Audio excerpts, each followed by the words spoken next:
When we look at Satan's story, we don't really have a narrative for his story, Right. but what we know is that he was this created being in heaven, and he was not content. He wanted to be lifted higher, right? So he wanted to be elevated, and he was comparing himself to God. There's a verse in Isaiah that says that he wanted to be like God. He was comparing, and I mean, the audacity of a created being to compare himself with God and want to measure up, right, to God. And Jesus said that Satan fell like a flash of lightning. This pride in Satan was not tolerated. So Satan came to our earth somehow. We don't really understand all the details, but we know he's here. We know he brought a third of the angels with him, and we know that he still sees himself as God's rival.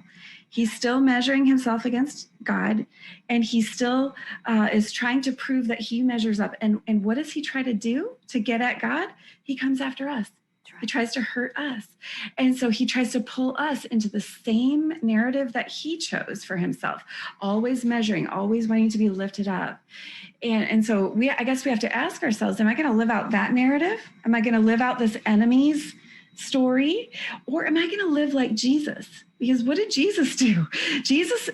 Philippians 2 says that Jesus came not trying to prove his equality with God. He did not count equality with God a thing to be grasped, but instead he emptied himself. He poured took himself out, the spout. Yes, completely. Yeah, he focused his life on the spout. And so that's Jesus's narrative. Which one are we going to choose for ourselves? I think is the story that we have to, recognize that we're living in.